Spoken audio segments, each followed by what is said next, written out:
Hello दोस्तों, कैसे हो आप सब? आई होप आप सब बहुत अच्छे होंगे। हम बात कर रहे थे भारतीय नागरिक सुरक्षा संहिता के बारे में, जिसमें हम 9 चैप्टर कवर कर चुके हैं और आज हम 10 चैप्टर पर हैं। अगर हम सेक्शन की बात करें तो सेक्शन हम इसमें 144 तक कवर कर चुके हैं और आज हम 145 पर है। ठीक है, तो चलिए शुरू करते हैं सेक्शन 145 के बारे में। परिक्रिया: किसी व्यक्ति के विरुद्ध धारा 144 के अनुसार कार्रवाई किसी ऐसे जिले में की जा सकती है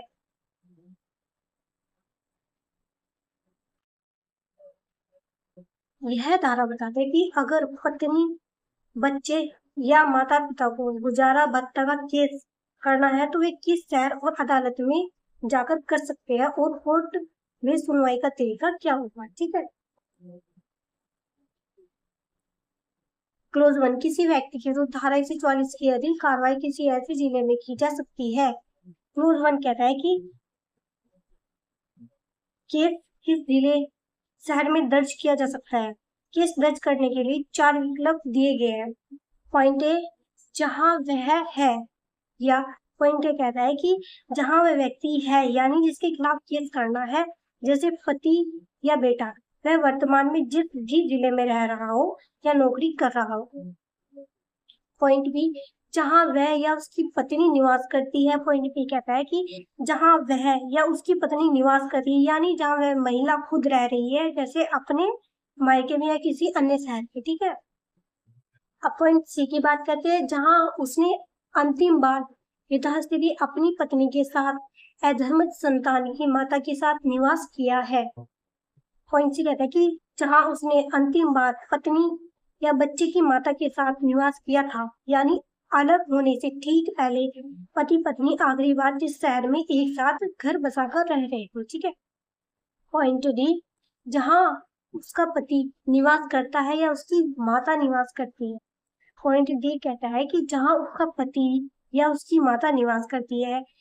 यह उन मामलों के लिए है जहां महिला सवे कहीं और है, लेकिन पति या सास ससुर के निवास स्थान वाले जिले में केस करना चाहती है। ठीक है, अब क्लोज 2 की बात करते हैं। ऐसी कार्रवाई में सब साक्ष्य ऐसे व्यक्ति की उपस्थिति में जिसके विरुद्ध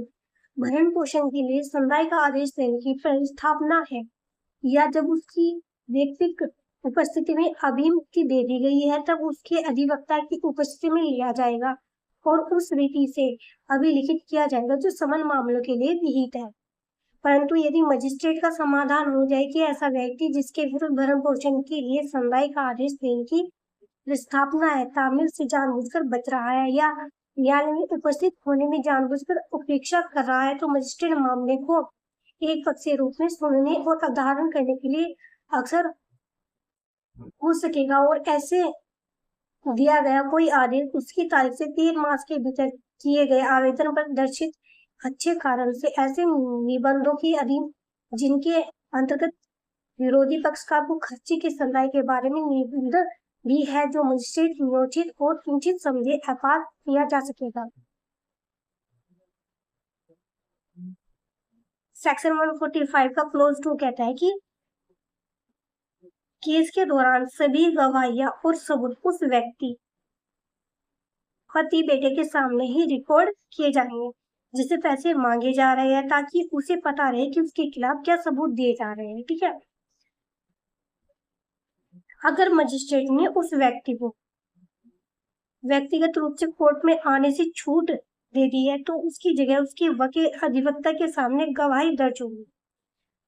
गवाही को उसी साधारण तरीके से लिखा जाएगा जिसे समन मामले यानी छोटे मामलों में लिखा जाता है। एक पक्षीय आदेश की बात कर ले, अगर मजिस्ट्रेट को लगता है कि वह व्यक्ति जानबूझकर कोर्ट के नोटिस समन की तामील से बच रहा है, भागा फिर रहा है, तो जानबूझकर कोर्ट की तारीखों पर नहीं आ रहा है, तो मजिस्ट्रेट एक पक्षीय कार्रवाई करेगा। इसका मतलब है कि कोर्ट उस व्यक्ति का इंतजार किए बिना केवल पत्नी पीड़ित की बात सुनकर अपना फैसला सुना देगा। अगर ऐसा एक पक्षीय आदेश हो जाता है तो वह व्यक्ति आदेश की तारीख से 3 महीने के भीतर कोर्ट में अर्जी दे सकता है। अगर वह मजिस्ट्रेट को ठोस और सच्चा कारण बता दे कि वह क्यों नहीं आ पाया था, तो मजिस्ट्रेट विरोधी पक्ष पत्नी को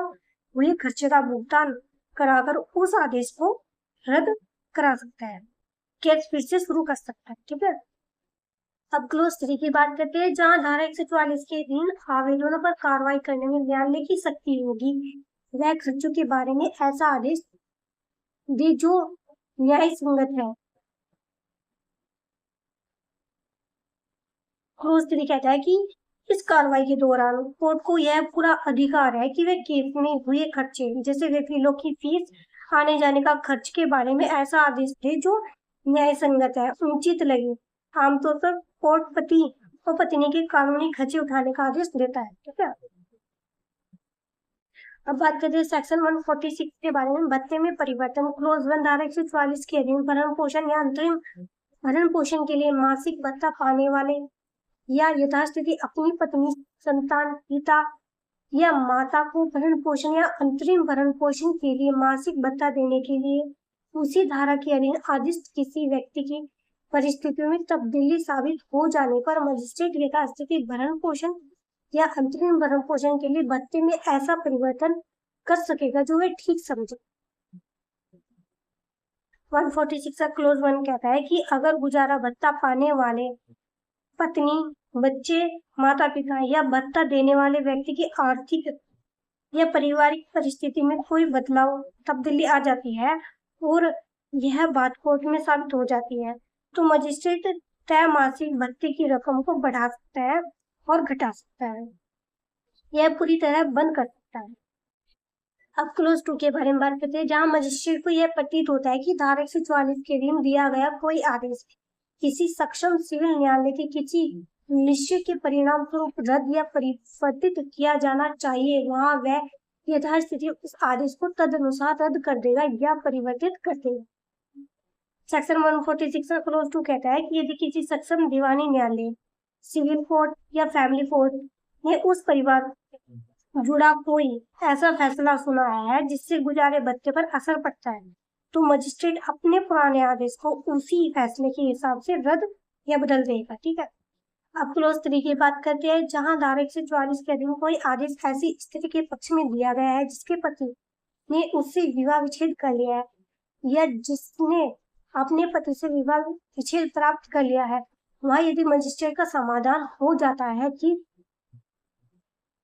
सेक्शन 146 से क्लोज 3 कहता है कि अगर किसी तलाकशुदा महिला के हक में भत्ता चल रहा है तो मजिस्ट्रेट उसे नीचे दी गई परिस्थितियों में तब तुरंत रद्द कर देगा। पॉइंट ए, उस स्त्री ने ऐसे विवाह विच्छेद की तारीख के पश्चात पुनर्विवाह कर लिया है तो वह ऐसे आदेश को उसके पुनर्विवाह की तारीख से रद्द कर देगा। पॉइंट ए कहता है कि यदि उस महिला ने तलाक के बाद किसी अन्य व्यक्ति से दोबारा विवाह कर लिया है तो शादी की तारीख से उसका भत्ता बंद हो जाएगा। पॉइंट बी, उस स्त्री के पति ने उससे विवाह विच्छेद कर लिया है और उस स्त्री ने उक्त आदेश के पूर्व या पश्चात वह पूरी तरह से प्राप्त कर ली है जो पक्षकारों को लागू किसी रूढ़िजन्य या व्यक्तिक विधि के अधीन ऐसे विवाह विच्छेद पर दे थी तो वह ऐसे आदेश को। पॉइंट बी कहता है कि यदि महिला के पति ने उसे तलाक दिया है और उनके रीति रिवाज या पर्सनल लॉ जैसे मुस्लिम लॉ में महर या इद्दत का खर्चे के तहत दे पूरी एक मुफ्त राशि महिला को मिल चुकी है, अगर वह राशि कोर्ट के आदेश से पहले ही मिल चुकी थी तो कोर्ट भत्ते के आदेश की तारीख से ही उसे रद्द कर देगा। अगर बाद में मिली थी तो जितने समय तक पति ने वास्तव में भरण पोषण दिया था उस अवधि के समाप्त होते ही भत्ता बंद हो जाएगा। ठीक है, अब पॉइंट सी की बात कर लेते हैं। उस महिला ने अपने पति से विवाह विच्छेद प्राप्त कर लिया है और उसने अपने विवाह विच्छेद के पश्चात अपने यथास्थिति भरण पोषण या अंतरिम भरण पोषण के आधारों का स्वेच्छा से अभ्यर्पण कर दिया था तो वह आदेश को उसकी तारीख से रद्द कर देगा। पॉइंट सी कहता है यदि महिला ने अपने पति से तलाक लिया और अपनी मर्जी से स्वेच्छा से लिखित में कोर्ट के सामने गुजारा भत्ता पाने का अपना अधिकार सरेंडर कर दिया हो अब क्लोज 4 की बात करते हैं। किसी भरण पोषण या दहेज के किसी ऐसे व्यक्ति द्वारा जिसे धारा 144 के अधीन भरण पोषण और अंतरिम भरण पोषण या उनमें से किसी के लिए कोई मासिक भत्ता सदाई किए जाने का आदेश दिया गया है, वसूली के लिए डिग्री करने के समय सिविल न्यायालय उस राशि की भी गणना करेगा जो ऐसे आदेश के अनुसार में यथास्थिति भरण पोषण या अंतरिम भरण पोषण या उनमें से किसी के लिए मासिक भत्ते के रूप में उस व्यक्ति को संदाई की जा चुकी है या उस व्यक्ति द्वारा वसूली की जा चुकी है। क्लोज 4 कहता है कि अगर पत्नी बाद में किसी सिविल कोर्ट में गुजारे भत्ते या दहेज वापसी की डिग्री करवाती है तो सिविल कोर्ट या नया अमाउंट तय करते समय उस राशि को भी ध्यान में रखेगा जो पति इस धारा 144 के तहत मजिस्ट्रेट के आदेश पर पहले ही पत्नी को दे चुका था, यानी दोहरा भुगतान नहीं होगा, पैसे का तालमेल किया जाएगा। ठीक है, अब बात करते हैं सेक्शन 147 के बारे में, भरण पोषण के आदेश का प्रवर्तन। यथास्थिति भरण पोषण या अंतरिम भरण पोषण और कार्रवाइयों की विधियों के आदेश की पट्टी उस व्यक्ति को जिसके पक्ष में वह दिया गया है या उसकी संरक्षक को यदि कोई हो या उस व्यक्ति को जिसे यथास्थिति भरण पोषण के लिए भत्ता या अंतरिम भरण पोषण के लिए भत्ता और कार्रवाई के लिए वेतन दिया जाना है निःशुल्क दी जाएगी। और ऐसे आदेश का प्रवर्तन किसी ऐसे स्थान में जहां वह व्यक्ति है जिसके विरुद्ध वह आदेश दिया गया था किसी मजिस्ट्रेट द्वारा पक्षकारों को पहचान के बारे में और यथास्थिति देय भत्ते या वेतनों के न दिए जाने के बारे में ऐसे मजिस्ट्रेट का समाधान हो जाने पर किया जा सकेगा। सेक्शन 147 कहता है कि जब भी कोर्ट भरण पोषण या अंतरिम भत्ते का आदेश पास करेगा तो उसकी एक प्रति पीड़ित व्यक्ति या उनके कानूनी अभिभावक को बिल्कुल मुफ्त दी जाएगी। इस आदेश को लेकर देश के किसी भी ऐसे जिले या स्थान के मजिस्ट्रेट के पास जाया जा सकता है जहां वह दोषी व्यक्ति इस समय मौजूद है। वह मजिस्ट्रेट दोनों पक्षों की पहचान सुनिश्चित करने के बाद और यह देखने के बाद कि पैसा वाकई नहीं दिया गया है उस आदेश को सख्ती से लागू करवाएगा और पैसा वसूल करवाएगा। अब हम 10 चैप्टर कवर कर चुके हैं। अब हमारा नया चैप्टर शुरू होता है 11 लोक व्यवस्था प्रशांत बनाए रखना। पॉइंट ए विधि विरुद्ध जमाव। ठीक है, चैप्टर 11 का सेक्शन 148 सिविल बल के प्रयोग द्वारा जमाव को तीतर बितर करना। क्लोज 1 कोई कार्यपालक मजिस्ट्रेट या पुलिस थाने का बाहर साधक अधिकारी या ऐसे बाहर साधक अधिकारी की अनुपस्थिति में उप निरीक्षक की पंक्ति से अनिम्न कोई पुलिस अधिकारी किसी विधि विरुद्ध जमाव को या 5 या अधिक व्यक्तियों के किसी ऐसे जमाव को जिससे लोक शांति विक्षुब्ध होने की संभाव्यता है तितर बितर होने का समादेश दे सकता है और तब ऐसे जमाव के सदस्यों का यह कर्तव्य होगा कि वह तदनुसार तितर बितर हो जाए। सेक्शन 148 कहता है कि कोई भी कार्यपालक मजिस्ट्रेट एसडीएम डीएम या पुलिस थाने का इंचार्ज या उसकी गैर हाजिरी में सब इंस्पेक्टर की रैंक से बड़ा कोई भी पुलिस अधिकारी किसी भी गैर कानूनी भीड़ को या 5 या उससे अधिक लोगों की ऐसी भीड़ को जिससे शांति भंग होने का खतरा हो वहां से तीतर बितर मतलब हट जाने का आदेश दे सकता है। आदेश मिलते ही भीड़ के लोगों का यह कानूनी फर्ज है कि वे वहां से हट जाए। क्लोज 2 यदि ऐसा समादेश दिए जाने पर ऐसा कोई जमाव तीतर बितर नहीं होता है या यदि ऐसे समादेश हुए बिना वह इस प्रकार से आचरण करता है जिससे उसका तितर बितर न होने का निश्चित दर्शित होता है तो उपधारा 1 में निर्दिष्ट कोई कार्यपालक मजिस्ट्रेट या पुलिस अधिकारी उस जमाव को बल द्वारा तितर बितर करने की कार्रवाई कर सकेगा और किसी पुरुष से जो शस्त्र बल का अधिकारी या सदस्य नहीं है और उस नाते कार्य नहीं कर रहा है ऐसे जमाव को तितर बितर करने के प्रयोजन के लिए और यदि आवश्यक हो तो उन व्यक्तियों को जो उनमें सम्मिलित है, इसलिए गिरफ्तार करने और परिरोध करने के लिए कि ऐसे जमाव तितर बितर किए जा सके या उन्हें विधि के अनुसार दंडित किया जा सके, सहायता की अपेक्षा कर सके। सेक्शन 148 कहता है कि सेक्शन 148 का क्लोज 2 कहता है कि अगर आदेश देने के बाद भी भीड़ नहीं हटती या ऐसा बर्ताव करती है जिससे साफ लगे कि उनका हटने का कोई इरादा नहीं है, तो वो मजिस्ट्रेट या पुलिस अधिकारी बल प्रयोग जैसे लाठीचार्ज या पानी की बौछार करके भीड़ को खदेड़ सकते हैं। इस काम के लिए वे किसी भी आम नागरिक जो सेना या पुलिस में न हो से मदद मांग सकते हैं कि वह भीड़ को हटाने या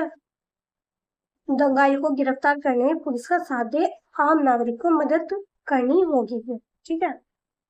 हम बात करते हैं सेक्शन 149 के बारे में। जमाव को तितर बितर करने के लिए शस्त्र बल का प्रयोग। क्लोज 1 धारा 148 की उपधारा 1 में निर्दिष्ट यदि कोई ऐसा जमाव यथा तितर बितर नहीं किया जा सकता है और लोक सुरक्षा के लिए आवश्यक है कि उसको तितर बितर किया जाना चाहिए, तो जिला सेक्शन 149 का क्लोज 1 कहता है कि अगर धारा 148 के तहत साधारण पुलिस बल से भी भीड़ काबू नहीं आती है और जनता की सुरक्षा के लिए बेहद जरूरी हो गया है, तो जिले का सबसे बड़ा मजिस्ट्रेट डीएम भीड़ को हटाने के लिए शस्त्र बल की मदद ले सकता है। अब क्लोज 2 की बात करते हैं। ऐसा मजिस्ट्रेट किसी ऐसे अधिकारी से जो शस्त्र बल के व्यक्तियों की किसी टुकड़ी का समादेश कर रहा है या अपेक्षा कर सकेगा कि वह अपने समादेशाधीन शस्त्र बल की मदद से जमाव को तितर बितर कर दे और उसमें सम्मिलित ऐसे व्यक्तियों को जिनकी बाबत मजिस्ट्रेट निर्देश दे या जिन्हें जमाव को तितर बितर करने या विधि के अनुसार दंड देने के लिए गिरफ्तार और परिरोध करना आवश्यक है, गिरफ्तार और परिरोध करें। सेक्शन 149 का क्लोज 2 कहता है कि मजिस्ट्रेट सेना की टुकड़ी के कमांडर से यह मांग करेगा कि वह अपने जवानों की मदद से इस भीड़ को हटाए और जिन लोगों को गिरफ्तार या बंद करने का निर्देश मजिस्ट्रेट दे उन्हें पकड़े। अब क्लोज 3 के बारे में बात करते हैं। शस्त्र बल का प्रत्येक ऐसा अधिकारी ऐसी अध्यपेक्षा का पालन ऐसी रीति से करेगा जैसा वह ठीक समझे, किंतु ऐसा करने में केवल इतने ही बल का प्रयोग करेगा और शरीर और संपत्ति को केवल इतनी ही हानि पहुंचाएगा जितनी उस जगह को तितर बितर करने और ऐसे व्यक्तियों को गिरफ्तार और निरुद्ध करने के लिए आवश्यक है। सेक्शन 149 का क्लोज 3 कहता है कि सेना का अधिकारी मजिस्ट्रेट की बात मानेगा, लेकिन कार्रवाई करते समय वह अपने विवेक से काम लेगा। कानून उसे हिदायत दी गई है कि वह केवल उतने ही बल का प्रयोग करेगा और जान माल या संपत्ति को उतनी ही कम से कम हानि पहुंचाएगा जितनी भीड़ को हटाने या दंगाइयों को पकड़ने के लिए बेहद जरूरी हो। बेवजह अत्यधिक बल का प्रयोग नहीं किया जाएगा। ठीक है, अब बात करते हैं सेक्शन 150 के बारे में। जमाव को तितर बितर करने की शस्त्र बल के कुछ अधिकारियों की शक्ति। जब कोई ऐसा जमाव लोक सुरक्षा को स्पष्टतया कर देता है और किसी ऐसे कार्यपालक मजिस्ट्रेट से संपर्क नहीं किया जा सकता है, तब शस्त्र बल का कोई आयुक्त या राजपत्रित अधिकारी ऐसे जमाव को अपने समादेशाधीन शस्त्र बल की मदद से तितर बितर कर सकेगा और ऐसे तीन ही व्यक्तियों को जो उनमें सम्मिलित हो ऐसे जमाव को तितर बितर करने के लिए या इसलिए कि उन्हें विधि के अनुसार दंड दिया जा सके गिरफ्तार को परिरोध कर सकेगा, किंतु यदि उस समय जब वह इस धारा के अधीन कार्य कर रहा है कार्यपालक मजिस्ट्रेट से संपर्क करना उसके लिए साध्य हो जाता है, तो वह ऐसा करेगा और तब से इस बारे में कि वह ऐसी कार्रवाई चालू रखे या न रखे मजिस्ट्रेट के अनुदेशों का पालन करेगा। सेक्शन 150 के कहने का मतलब है कि यह तब लागू होती है जब दंगे अचानक भड़क जाए और हालात बेकाबू हो जाए, जब कोई हिंसक भीड़ देश या जनता की सुरक्षा को सीधे तौर पर खतरे में डाल दे और स्थिति ऐसी हो कि पुलिस या सेना के अधिकारी या किसी कार्यपालक मजिस्ट्रेट जैसे एसडीएम डीएम से तुरंत संपर्क कर पाना संभव न हो। ऐसी इमरजेंसी में सशस्त्र बल का कोई भी कमिश्नर या राजपत्रित अधिकारी मजिस्ट्रेट के आदेश का इंतजार किए बिना अपने सैनिकों की मदद से भीड़ को खदेड़ सकता है और जो दंगा भड़का रहे हैं उनको गिरफ्तार कर सकता है। लेकिन इस कार्रवाई के दौरान जैसे ही उसका किसी मजिस्ट्रेट से संपर्क हो जाता है, वह तुरंत संपर्क करेगा। उसके बाद मजिस्ट्रेट को निर्देश देगा कि कार्रवाई जारी रखनी है या रोकनी है। सेना का अधिकारी उसी आदेश का पालन करेगा। ठीक है, आज की वीडियो में बस इतना ही है। तो प्लीज लाइक कीजिए, कमेंट कीजिए, शेयर कीजिए और सब्सक्राइब कीजिए। Thank you.